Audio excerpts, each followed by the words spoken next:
አብረን ጌታን እናምልክ። ስለዚህ በቃ ባለው አጋጣሚ ሁሉ ብትጠቀሙ በጣም በጣም በጣም በጣም ጥሩ ነው። ተረፈ ወደ እግዚአብሔር ቃል እንሄድ። እግዚአብሔር ቃል እንሄድ። ዛሬ የእግዚአብሔርን ቃል የሚያሰማን ፓስተር ብርሃኑ ነው። ስንቶቻችሁ ደስተኞች ናቸው? ልባችሁን ክፈቱ። እግዚአብሔር መልካም አምላክ ነው። እግዚአብሔር ዛሬም ይናገራል። ስለዚህ ለመንፈስ ቅዱስ እና ለፓስተር ብርሃኑ ጊዜውን አስረክባለሁ። ጌታ ይባርክ።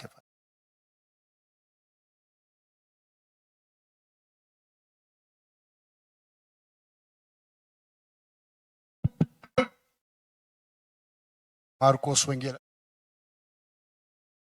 ምዕራፍ 2 ከ1 12 እና ያነበውና እዚህ ክፍል ላይ ታውቁት ክፍል ነው። ብዙ ጊዜ ያነበረ ይሆናል አምናለሁ። ደግሞ ዛሬ እግዚአብሔር በዚህ ውስጥ ደግሞ በቤት እንደሆነ ተሰማ የሚል ክፍል ያላችሁ ይህን ተሰማ። ይሄ ቤት የጴጥሮስ ታመናል። በማቴዎስ ምዕራፍ 8 ላይ ሄዳችሁ ስታነቡ ጴጥሮስ ወደ አማቱ ታማ በነበረ ጊዜ ጌታ እዛ ገብቶ ወሳት። ስለዚህ እንደዚህ አይነት አባባል አለ፣ ግን እርግጠኛ ነው ማለት አይደለም። በቤት እንዳለ ተሰማ፣ ሰዎች ሰሙ ነው የሚለው። በደጅ ያለው ስፍራ እስኪጠባቸው ድረስ ሰዎች ተሰበሰቡ፣ ቃሉንም ደግሞ ይነግራቸው ነበር ይላል። እሱ በተገኘ ጊዜ የማይታወቁ ሰዎች ሁሉ እንደተገናኙ እናያለን። በጣም ብዙ ሕዝብ እንደነበረ ታያላችሁ። እሱ ስለተገኘ ሰዎች ተገናኙ፣ መጡ፣ በአንድ ላይ ሆኑ። ለመሰብሰባቸው ምክንያት ማንም ሳይሆን ኢየሱስ ነበር። የኢየሱስ መገኘት፣ የኢየሱስ ዝና፣ የኢየሱስ ታላቅነት ሰዎችን እንዳመጣቸው እንዳከማቻቸው የማይታወቁ ሰዎች ሁሉ እንደተገናኙ እናያለን። ወገኖች ይህ ነው ዋናው የኛ አብሮ መሆን፣ የኛ መሰብሰብ። እርግጥ ነው እርስ በርሳችንን ብንፈላለግ መታየት ብንፈልግም ምንም ሊያመጣን አይችልም ቤተክርስቲያን ብዬ አምናለሁ። ዋናና ዋና ሊሆን የሚገባው እዚህ ስፍራ ላይ እግዚአብሔር ይገኛሉ። ያ ከሆነ ብዙ ነገር ይወድቃል። እንዳልመጣ የሚያደርገኝ እንዳትመጡ የሚያደርጋችሁ እንኳን ነገር ምክንያት ቢኖር እግዚአብሔር ይገኛል ብዬ እንደመጣ ያደርገኛል። ብዙ ምክንያቶች ይኖራሉ ምንሰጣቸው። አንዴ ገሌና ገሊትን ይሄን ሊባል ይችል ይሆናል፣ ግን አንድ ነገር አምነን እንመጣለን። ኢየሱስ ምን ይላል? ይገኛል። ጌታ ይገኛል። ወደ ቤቱ የሚያመጣ ያላመልከው ነው። ምክንያቱም እሱም ፍለጋ ነው። የመምጣቴ ምክንያት ተነስቼ ወደ እግዚአብሔር ቤት ይላለው የምልበት ምክንያት ሌላ አይደለም። ወንድሞቼንም ብወድ እህቶቼንም ብወድ የሚያመጣኝ ግን ኢየሱስ አለ ነው። ቃሉን እሰማለሁ፣ እሄዳለሁ፣ ላመልክ እሄዳለሁ። በእርግጥም ደግሞ ኢየሱስ ይገኛል። በእርግጥ ኢየሱስ ይገኛል። ቃሉን ይነግራቸው ነበር። የሕይወት ቃል የሆነውን ቃል፣ የዘላለም የሆነውን ቃል፣ የሚያዋጣውን ቃል ይነግራቸው ነበር። የሚሰራውን ቃል ይነግራቸው ነበር። ምክንያቱም ደግሞ ሮሜ 10:17 ላይ እምነት ከመስማት ነው፣ መስማትም ከምንድን ነው ይላል? በእግዚአብሔር ቃል ነው። እምነት የሚገኘው በእግዚአብሔር ቃል፣ ቃሉን ከመስማት ጋራ ነው። በመስማት የሚገኝ ነው እምነት። ከዛ በፊት ባለ ቁጥር ላይ ሮሜ 10:14 ላይ ካልሰሙ እንዴት ያምናሉ የሚል ቃል ታያላችሁ። ያንን ካለ በኋላ ነው የሚናገረው። መስማት ከሌለ ያልተሰማ ነገር እንዴት ይታመናል? መጀመሪያ ሰው ሊሰማ ይገባል። የሚያምነውን ነገር ከማመኑ በፊት መስማት አለበት። ለማመን ቃል መስማት ያስፈልጋል። እምነት ከልትቤት የሚሆነው የሚያድገው የሚወጣው የእግዚአብሔርን ቃል በመስማት ነው። ራሱ እምነት የሚያድገው በእግዚአብሔር ቃል ነው የሚያድገው። ሰው የእግዚአብሔርን ቃል ሲያነብ ሲያጠና ሲሰማ ነው እምነቱ ዴቨሎፕ የሚሆነው። ከልትቤት የሚሆነው በመስማት ነው። ቃሉ ደግሞ መንፈስ ነው። መጽሐፍ ቅዱስ የሚናገር ይሄን ነው። እንዴት ስንል ዮሐንስ 6:63 ላይ ጌታ የነገርኳችሁ ቃል መንፈስ ነው ብሎ ይናገራል። መንፈስ ነው፣ ሕይወትም ነው። ምን የነገርኳችሁ ቃል እሱ ራሱ መንፈስ ነው። ግን መንፈስ ደግሞ እምነትን ከልትቤት እንዲሆን ያደርገዋል። ይሄ እኮ ነው የማነበው። ለምንድን ነው? ላምነው ነው። እምነት በውስጤ እንዲያድግ ነው። የተናገረውን አምኜ እንድራመድ ነው፣ እንድኖር ነው። ማላምነው ከሆነ እኮ አልኖረውም። ቃሉን የምትኖሩት ለምንድን ነው? ስለማምነው ነው። ጌታን የምከተለው ለምንድን ነው? ስለማምነው ነው። ከሞት በኋላ ሕይወት አለ ብዬ አምናለሁ። ማን ነገረኝ? ቃሉ ስለነገረኝ። እኔ መቼም ኢየሱስን አይቼ አመንኩ የሚለኝ ሰው ያለ አይመስለኝም። ሊኖር ይችላል፣ ልታዩት ይችል ይሆን አላውቅም። እኔ ግን ቃሉን አምኜ ነው። ጌታም እኮ ቃሉ አለላችሁ ነው ያላችሁ። ቃሉን አምነን ነው። ለምን? ቃሉ ነው ወደ እምነት የሚያመጣን። ቃሉ መንፈስ ነው ብሎ ጌታ ተናገረ። ቃሉ መንፈስ ነው። መንፈስ ደግሞ እምነትን ያሳድጋል። የነገርኳችሁ ቃል መንፈስ ነው። ይህንን ቃል ደግሞ ጳውሎስ በኤፌሶን 6 ላይ የመንፈስን ሰይፍ ያዙ ካለ በኋላ እርሱም የእግዚአብሔር ቃል ነው አለ። የመንፈስን ሰይፍ ያዙ፣ እርሱም ይህ ሰይፍ ተብሎ የተጠራው የእግዚአብሔር ቃል ነው። መቁረጥ ያለበትን ሊቆርጥ፣ እሱም መንፈስ ነው። እግዚአብሔር ቃል ነው፣ ሰይፍ ነው። ቃሉ መንፈስ ነው፣ ሕይወት ነው። የምንሰማው እምነት በውስጣችን ያድግ ዘንድ ጭምር ነው። በእምነት እንድንኖር፣ በእምነት እንድንገባ፣ እንድንወጣ። ወገኖቼ ከሰው ስለሚወጣ ቃል እንኳን መጽሐፍ ቅዱስ ያስጠነቅቃል አይደለም? ከአፋችን ስለሚወጣ የቃልን ጉልበት ሲናገር ማለት ነው። የቃልን ጉልበት ሲናገር፣ ቃል እንደሚሰራ ጌታ ሲናገር ያስጠነቅቃል እኮ። ሞትና ሕይወት ቤት ነው ያለው ይላል። አንደበት ማለት ምላስ ማለት ነው። በምትናገረው ውስጥ ነው ያለው። ሕይወት ያለው በምትናገረው ቃል ነው። ለምን? የሰው ቃል እንኳን ስለሚሰራ። ይሄ እኮ ዝም ብሎ አይደለም። የሰው ቃል እንኳን አትርገም ሲል እኮ ያለ ምክንያት አይደለም። ቅድም ፓስተር ሲናገር በልጆቻችን ላይ መልካም መናገር አለበት፣ ስለሚሰራ ነው። አትረባም አትበለው፣ ትረባለህ በለው። ካንተ አፍ የሚወጣ ቃል ይሰራል። ቃል የሰው ቃል እንኳን አንደበት ይገላል፣ አንደበት ሕይወትን ይሰጣል። ያዕቆብ ምዕራፍ 3 ላይ ስለ አንደበት ሲናገር ትንሽ ብልት ነው ይሏል። በጣም ትንሽ ብልት ነው፣ ምላስ ነው የሚናገረው። ከዛ ግን የሚወጣው ነገር ወይ ይገላል ወይ ደግሞ ሕይወትን ይሰጣል። ከዚህ ከትንሿ ብልት ከሆነችው የሚወጣ ነገር ሰውን ያነሳል ወይም ሰውን ይጥላል። አትጠራጠሩ። ሰውን ያጣላል ወይ ደግሞ ሰውን ያፋቅራል። አይደለም? አንደበት የሚሰራውን እያየን ነው። በተለይ በዚህ ዘመን በጣም ሁሉ ተናጋሪ የሆነበት ነው። ይሄ ጋችን ላይ ያለው ነገር ከመጣ በኋላ ታያላችሁ፣ ሁሉ ይናገራል፣ እንደፈለገ ነው የሚናገረው። የተነገረውን ሁሉ ከሰማን አደገኛ ነው። አንደበት ነው የምታዩት። አንዳንዱ መልካም ሊናገር ይችላል፣ ጥሩ ነው። አንዳንዱ ግን ሲያጋጭ ነው የምታዩት፣ ሲያጣላ ነው የምታዩት። እናንተ እንኳን ለመስማት ትሳቃላችሁ። ምንድን ነው የሚለው ትላላችሁ። ከሰው የሚወጣው አንደበት ትንሽ ሆኖ የሰው ጫካን ያቃጥላል፣ ያቃጥላል። የሚያቃጥል እሳት ነው። የሰውን ቃል ለማለት ነው። አንደበት እሳት ነው። ያነሳል፣ ይገላል፣ ወይ ያስታርቃል፣ ወይ ደግሞ ያጋጫል። ከሰው የሚወጣ ቃል እንኳን ኃይል አለው። አንደበት ደግሞ ከተጠቀሙበት ከክፉም ይመልሳል። መልካም ነው፣ ይመልሳል። ከግድያ ይመልሳል። የአቢግያን ታሪክ ታውቃላችሁ። በአንደበቷ ነው የጠበቀችው ሰውየውን፣ ከደም የመለሰችው ዳዊትን አይደለም? እንጀራ ፈልጎ በላከበት ጊዜ ናባል ላይ የጌታ የወጣ ባሪያ ማን ነው? ዳዊት አለ። መልካም ነበር፣ እኛ ለአንተ በጎችን እንጠብቅ ነበር። አሁን ግን ምግብ ያስፈልገናል፣ ላክልን ነው ባጭሩ። ማነው? ዳዊት አለ። ዳዊትም አንድ ወንድ አይቀረኝም በቤቱ ብሎ 400 ሰዎችን ይዞ ሄደ ነው የሚለው መጽሐፍ ቅዱስ። ይሄን የሰማች ሚስቱ መጣችና ዳዊትን መለሰችው። አንደበቷን ጠቅማ ሰውየውን ከሳት፣ ከሞት፣ ከጥፋት፣ ከህሊና ክስ አዳነችው። እግዚአብሔርን ውጊያ የምትዋጋ ሰው ነህ። በዚህ በትንሽ ሰው ነገር አታድርግ። አንደበት የተጠቀምንበት መልካም ነው፣ ከባረክንበት መልካም ነው። ለጥፋትም ያው ነው። ወገኖች እግዚአብሔር ይርዳን። ምን እንደምናገር እያሰብ መናገር ጥሩ ነው።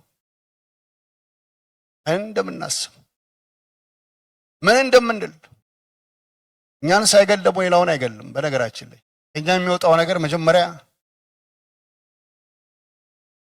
የምንከፍለው ነው። እኛም ራሳችን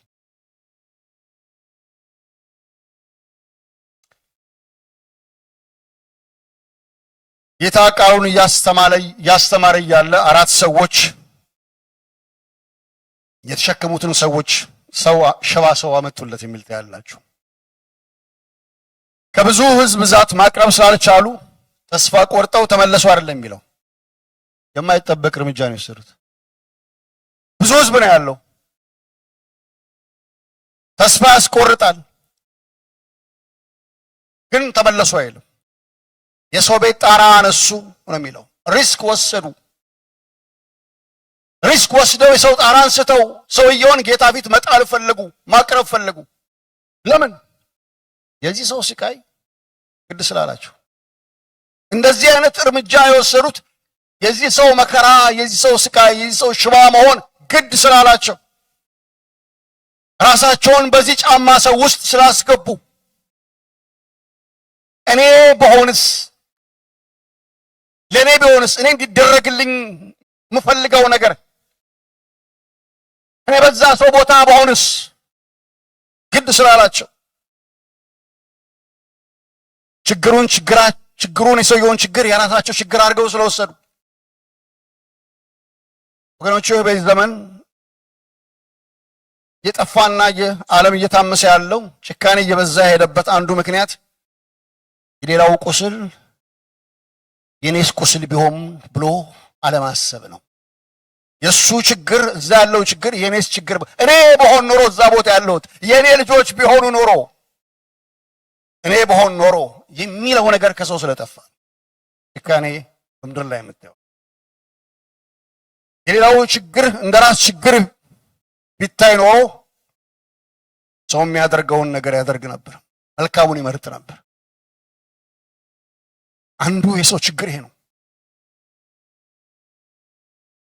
እነኚህ ሰዎች እዛን ያንን ሸዋ ሰው ለመረዳት እነሱ ሸዋ መሆን አልነበረባቸውም። ሰው ብቻ መሆኑ በቂ ነው። ስሙ፣ እግዚአብሔር በክርስቲያኑ ላይ ብቻ የሚፈርድ እንዳይመስለን። በገዛ ሕሊናውም ሰው ይፈረድበት። ሰው ስለሆነ ሰው መሆን ብቻ በቂ ነው። ለሰው በጎ ለማድረግ በሰው ላይ ክፉ እንዳይደርስ ሰው መሆን ብቻ በቂ ነው። ወንጌል ማወቅ አለበት አይደለም፣ ሰው መሆን ብቻ በቂ ነው። ተጠራጥሮ ይሆነ እነኚህ ሰዎች ዋጋ ለመክፈል ወሰኑ። ሰውን ቤት ጣራ አነሱ፣ ጌታ ፊት አቀረቡት። አላውቅም ከዛ በኋላ ያደረጉት ነገር እንዳለ። ጣራውን ሰርተው እንደሆነ አላውቅም፣ ይሆን ይችላል። አቀረቡት። ወገኖች ሆይ ፍቅር ስሜት አይደለም፣ ሌላ የሚከፈል ዋጋ ነው። ፍቅር ስሜት፣ ፍቅር መስዋዕትነት ነው። ፍቅር መስዋዕትነት ነው። በመስዋዕትነት ነው የሚገለጠው። ጌታ በዮሐንስ ወንጌል ምዕራፍ 15:13 ላይ ነፍሱን ስለ ወዳጆቹ ከመስጠት ይልቅ ከዚህ የሚበልጥ ፍቅር የለም። ፍቅር የሚገለጥ ነው። ዋጋ ተከፍሎ የሚታይ ነው። በአንደበት ብቻ እወድሃለሁ የሚለው ነገር አይደለም። ፍቅር ነው የሚለው። ፍቅር አብሮ ይሰቃያል፣ አብሮ ይታመማል፣ ሌላውን ይወስዳል ነው ፍቅር። ጌታ ፍቅሩን የገለጠው ሰማይ ላይ በመቀመጡ አይደለም፣ መሬት ላይ ተገልጦ ራሱ በመስጠቱ ነው። በሰማይ ብቻ የተቀመጠ አምላክ ቢሆን ያስቸግራል አይደለም? ማንነቱን ለማወቅ አይቸግርም? እኔ ብዙ ጊዜ እንደዛ እላለሁ። ኢየሱስ ክርስቶስ ባይመጣ ኖሮ እግዚአብሔር የሚለው ነገር ምን እንደምለው እኔ አላውቅም።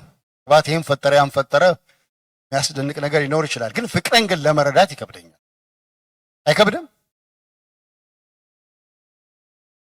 አንድያ ልጁ ገለጠው። ወደ ለእግዚአብሔር ይሁን። የእግዚአብሔርን ፍቅር አሳየን። በሰማይ ተቀምጦ ሲሆን ከሰማይ ወርዱ ማለት ነው። ንጉሥ ነኝ አልመጣም ብሎ ሳይሆን ሰው ሆኖ ያውም ለመስቀል ሞት ታዞ በአብ በኩል ሳይፎካከር ገባኛል ሳይል ፍቅር ተገለጠ። ወር ለእግዚአብሔር ይሁን።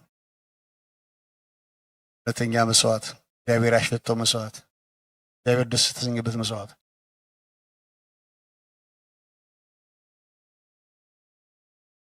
ቁጥር 5 ላይ ስትሄዱ እዚህ ክፍል ላይ ኢየሱስም እምነታቸውን አይቶ የሚል ቃል ታያለ። የማንን እምነት አይቶ? ኢየሱስም የዚህን ሰው እምነት አይቶ የሚል ቃል አይደለም የምታዩት። ኢየሱስም እምነታቸውን አይቶ የነማንን? የረዱትን ሰዎች እምነት አይቶ የተሸከሙትን ሪስክ ወስደው የሰው ጣራ ቀደው እርምጃ የወሰዱትን ሰዎች እምነት አይቶ ወደ እሱ ያቀረቡትን ሰዎች ይዘውት የመጡትን ሰዎች እምነት አይቶ በተግባር የተገለጠውን እምነታቸውን አይቶ ያለው ምላችሁ ቃሉ ነው የሚናገረው። የነሱን እምነት አይቶ የሱን እምነት አይተው አይደለም። የነሱን እምነት ይሄን አይነት እርምጃ የወሰዱትን ሰዎች እምነት አይተው ተሸክመው መጥተው እንደገና ደግሞ ሪስክ ወስደው የማያውቁትን ቤት ሰብረው ድረስ ወስደው ጎትተው ያቀረቡትን ሰዎች እምነት አይቶ ፍቅራቸውን አይቶ ፍቅር ያለበትን እምነት ሌላው ግድ የሚለውን አይነት እምነት ሰልፍለስ የሆነ እምነት ሪስክ ወስደው ያንን እምነት አይቶ ስለ ወንድማቸው ግድ ያላቸውን ሰዎች እምነት አይቶ እንሰው ወገኖች ሆይ ግድ ብሏችሁ እናንተ ሌላው ግድ ብሏችሁ የምትለምኑትን የምትጸልዩትን እግዚአብሔር ይሰማል። እናንተን አይቶ ሰውየውን አይቶ አይደለም እላችሁ፣ እናንተን አይቶ በጨለማ ስላለው ስለታሰረው ያው እዚህ ውስጥ ጸልይልኝ ብሎ የሚጠይቅ ልጅ አለ። አባቱና እናቱን ልጆቻችሁ ጠይቋችኋል? እናንተ ችግሬያለሁ አባቴ እናቴ ጸልይልኝ እባክሽ ይላሉ? ልጆቻችን እንደሱ ይላሉ? አይሉም አይደለም? እኛ ነን እኮ አይደል ግድ ብሎን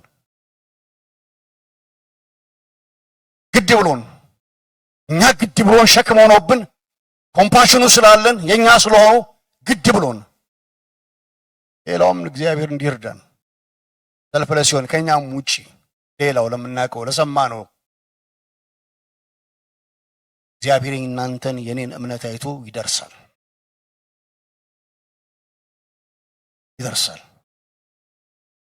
ይህ ሰው ሽባ ነው፣ ለመዳኑ ያደረገው አስተዋጽኦ የለም ብላችሁት።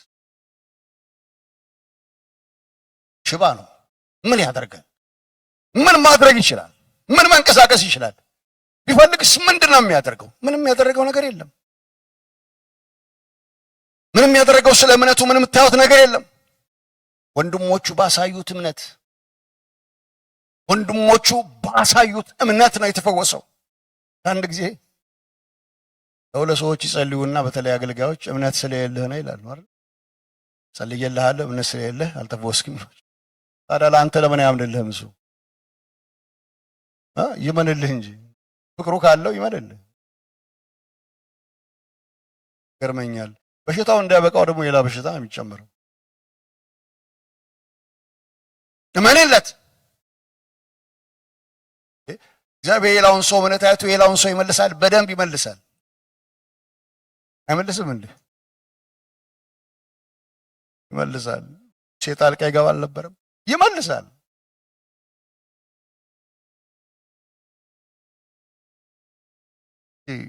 ያለው ግን እምነት የለህም የበለው ነገር ለጊዜ ራስን ብቻ አድርግ ማለት ነው። ባይሆን ዝምታን ማን ከለከለ? ታልኩ የሰው ሽባ ነው፣ ተይዟል፣ ታስሯል። ምንም ማድረግ አይችልም።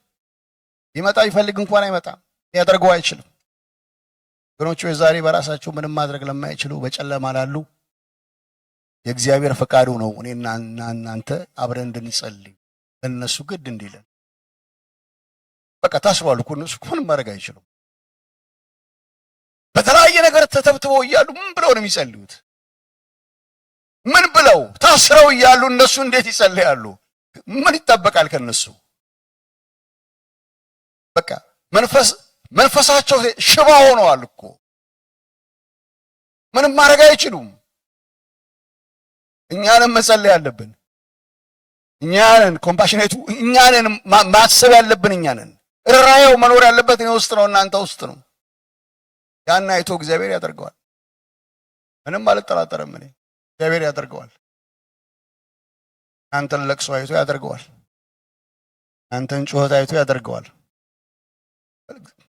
መልካም የበጎች እረኛ ግዴታ የታሰረው ያገራ የገባው ሰው እኔ ጋር መጥቶ እስኪጸልይ ድረስ አላደርገውም አይልም። እንጸልይ። ሌላው የምንጮኸው የምንጸልየውን እግዚአብሔር ይሰማዋል። ያን ሰው እምነቱን አይቶ ስጋውን ብቻ አይደለም ፈወሰው የሚለው አይደለም። ሁላይ የሚገርመኝ ኃጢአትህ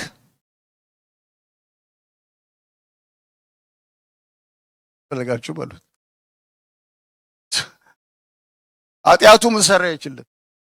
እምነታቸውን አይቶ ያቀረቡትን ሌላ ተረም ለስጋ ፎስ ነው ያመጡት። እውነት ነው። ደግሞ የተሻለውን አደረገ መጀመሪያ። እዛ ውስጥ አልገባም። ኦፍኮርስ እዛ የነበሩ ሰዎች ይሄ ማን ነው አሉት ጌታን። ወይ እንግዲህ ታውቁ ዘንድ ደግሞ ተሸክመህ ሂድ አሉ።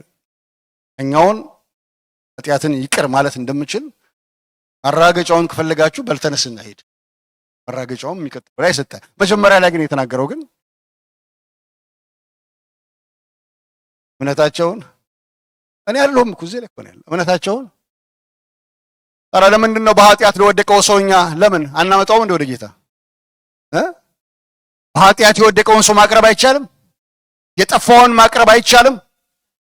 ይቻላል። በጸሎት ይቻላል። በእምነት እናቴ ጸልያልኝ ነው ወደ ጌታ ያመጣሁት ይላሉ ሰዎች አይደል? የእናቴ ጸሎት ነው። ስንት ዓመት በኋላ በ90 ዓመቱ አንድ ሰው ምስክር ሰምቻለሁ። በረጅም ዓመት እናቴ ለእኔ ስትጸልይ ነበራል። አሁን 90 ዓመት ሰው ነኝ። እናቴ በእርግጥ ሞታለች፣ ወደ ጌታ መጥተዋል። እግዚአብሔር ይባረክ።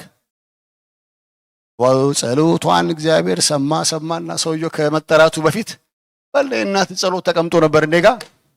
ክብር ለእግዚአብሔር ይሁን።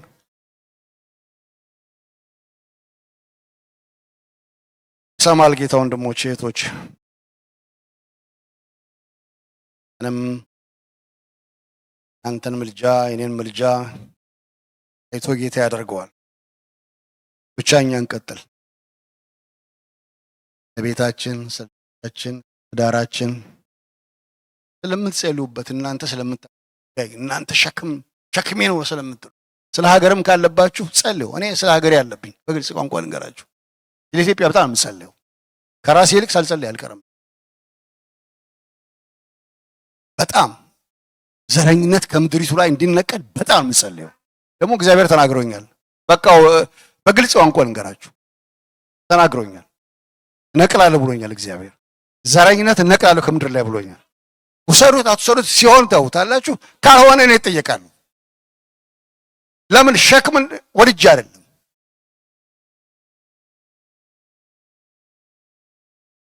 ወጣት ስላለ ክፉ ስለሆነ የፍቅር ጠላት ስለሆነ ህዝቡ እንደገና አብሮ እንጀራ ይበላል። ያቀን ይመጣል። ስለዚህ ሸክም ተሰጥቶ በምትጸልየው ነገር ላይ ጸልይ። በምታለቅሰው ተሰምቶ በምታለቅሰው ላይ ጸልይ።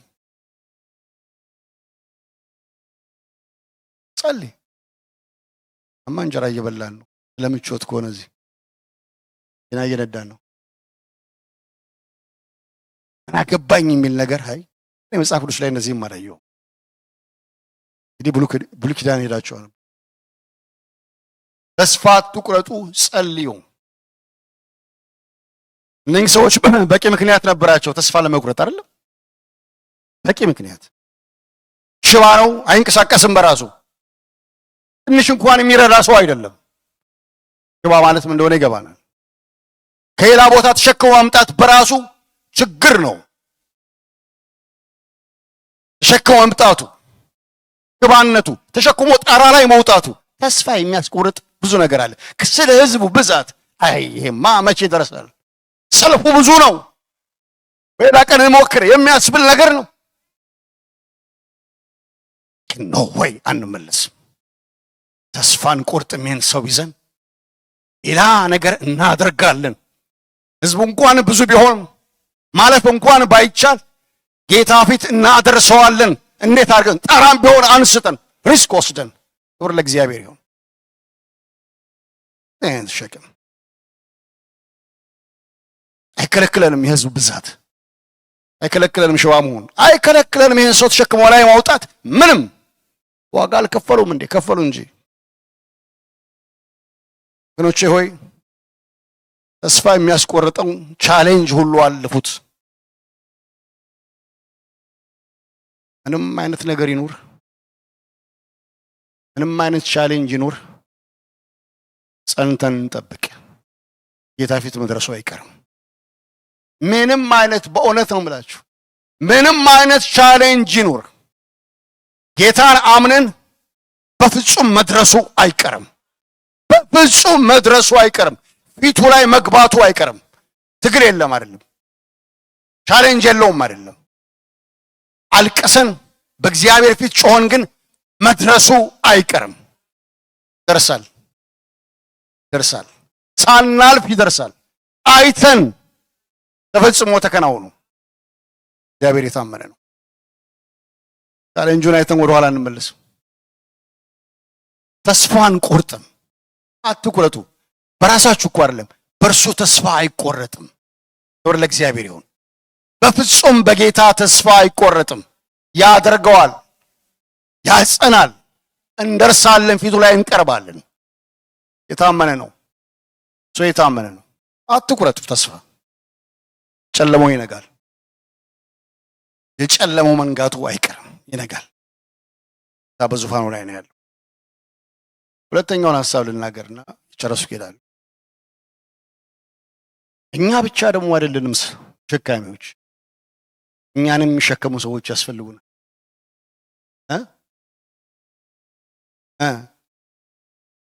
እግራችን ብረት አይደለም ማለት ነው።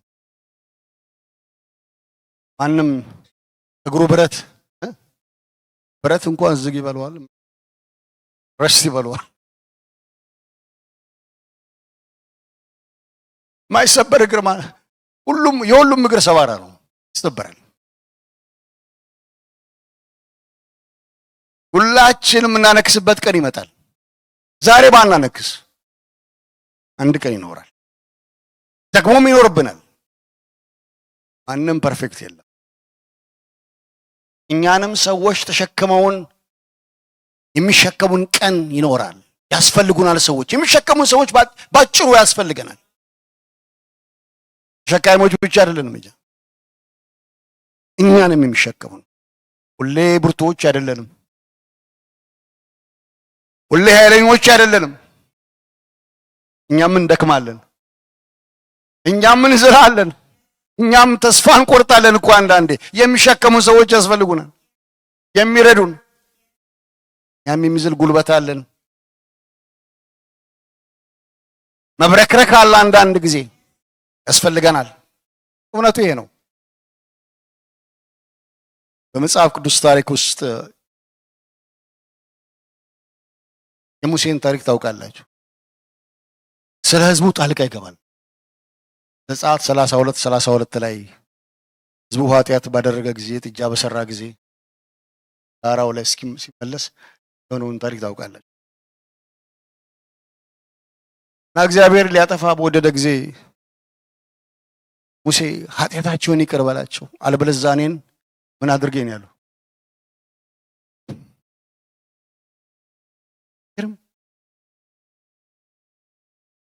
ሙሴ ደግሞ በተራው አጠፋ። አትገባም አለው እግዚአብሔር። ለሙሴ ጸለየ። አንድ ሰው አታየውም አለ።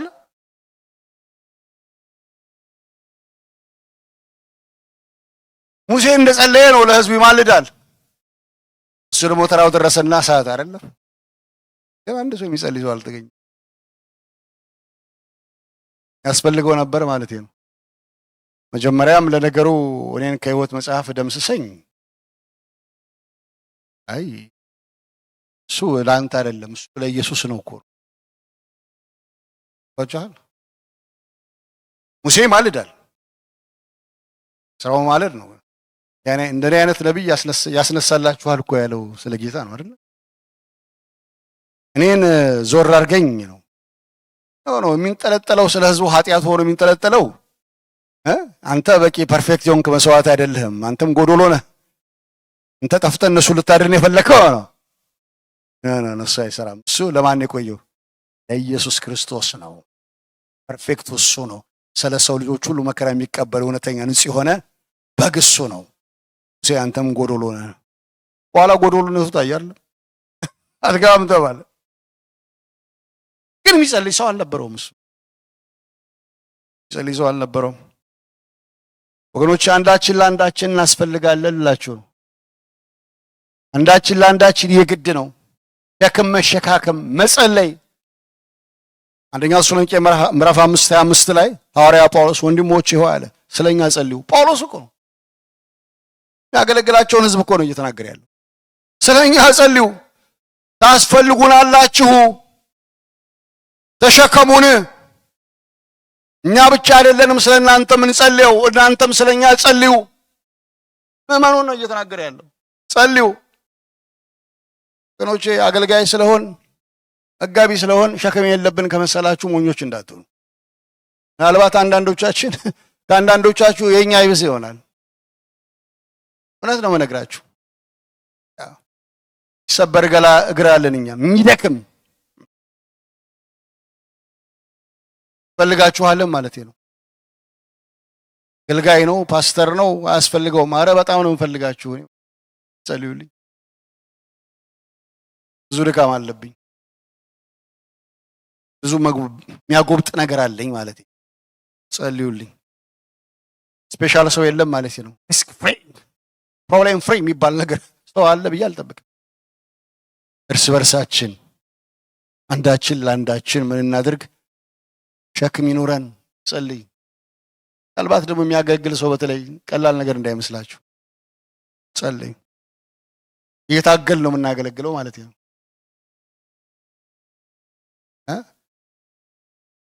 ካርፔት ላይ እየሄድን ሳይሆን እየታገልን አንተንም ለማገልገል ራሳችንም የራሳችን ጉዳይ በዚህ ያለን በዚህና በዛለን እሱን ሁሉ በጥንቃቄ ለመኖር እየተውን እሱ ነው። እርስ በርሳችን እንሸከም፣ አንዱ የሌላውን ሸክም ይሸከም። ሉቃስ 23:26 ላይ እንድ ቃል አለ። ኢየሱስ ክርስቶስ መስቀል ተሸክሞ ደከመው። ቄሬና ሰው አንድ ሰው መጣና መስቀሉን ከኋላ ተሸከመ የሚል ቃል ታያለ። አይ እባክህ እኔ የመጣሁት ለዚህ ጉዳይ ነው፣ ዞር በል ብቻዬን ነው የምሸከመው አለው ጌታ።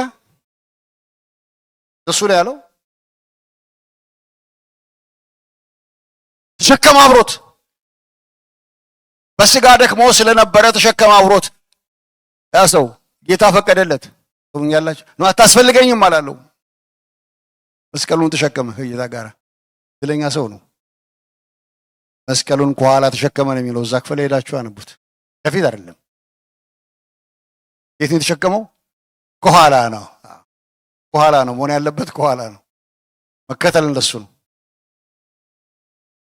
እግዚአብሔር ይርዳን። ሰላማንን አንዳንድ ጊዜ ሸክም አካፍሉ፣ ብቻችሁን ያዙት። አንድ ሰው ብዙ ብቻውን ይዛል። ትሁት ሁን። ምን አለ ብትናገር? ለምታምነው ሰው ተናገር። ለምታምኚው ተናገሪ። ብቻሽን ለምን ትይዋለሽ? ግብዞች ነን አንዳንድ ጊዜ።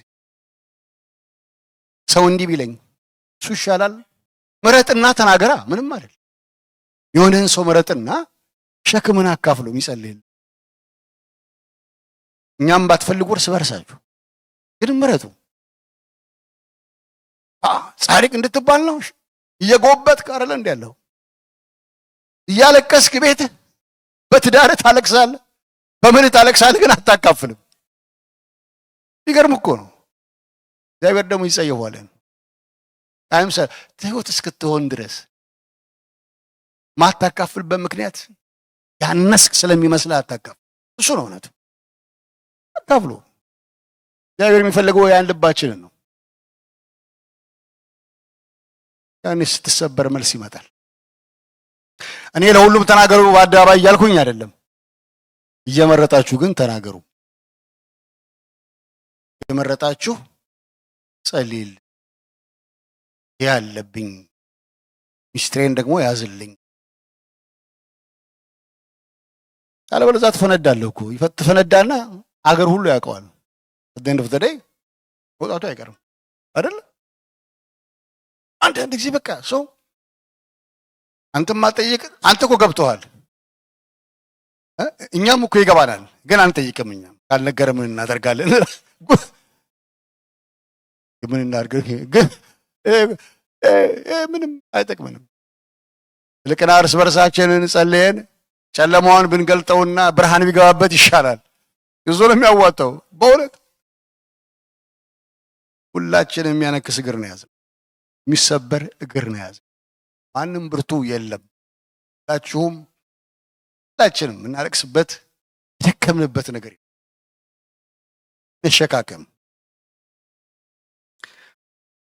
መጨረሻ ላይ ጌታን ሰው ያደረገውን ታውቃላችሁ። ተሸከምህን አልጋ ተሸክመው መፍትሄውስ ሁሌ አንተን አይሸከምም። አንተ የምትሸከምበት ቀን አለ። ተሸክመው ሄዳለሁ። ከዛ በኋላ እዛ የነበሩ ሰዎች ያለ መጨረሻ ክፍል ላይ ሰዎች ሁሉ ባዩት ተአምራት እግዚአብሔር ምን አደረጉ ይላል። እዛ ሁሉ ምክንያት የሆነው ማን ነው? እናንተ ተናገሩት። ለዚህ መጨረሻ ላይ ለእግዚአብሔር መክበር ምክንያት የሆኑ ሰዎች እነማን ናቸው? እነኛ ክብር ለእግዚአብሔር ይሁን። ጥሩ አገልግሎት መጨረሻ ላይ ማን እንዲከብር ነው? ክብር ለእግዚአብሔር። የነሱ አገልግሎት መጨረሻ ለእግዚአብሔር ክብር ሆነ። በዛ የነበሩ ሰዎች ሁሉ ዋ ብለው እግዚአብሔርን አከበሩ። እነኛ ሰዎች ተሸክመው ስለመጡ በእምነት ስላደረጉት አገልግሎታቸው መጨረሻ ላይ እግዚአብሔርን መግለጥ ሆነ። የአገልግሎት መጨረሻው አንተ እንድትከበር አይደለም፣ እግዚአብሔር እንዲከበር ነው። እግዚአብሔር ያከበረውን ደግሞ ያከብራል። ትጠራጠሩ።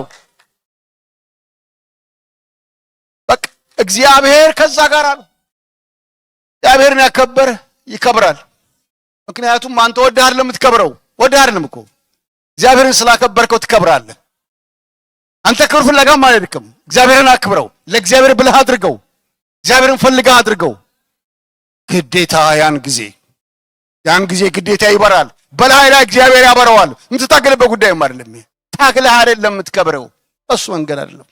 አንተ እግዚአብሔርን ስራ አድርግ፣ እግዚአብሔር ከፍ የሚልበትን አድርግ። ብርሃን በላይ ላይ ይበራል። ክብር ለእግዚአብሔር ይሁን። እግዚአብሔር ይባርካችሁ።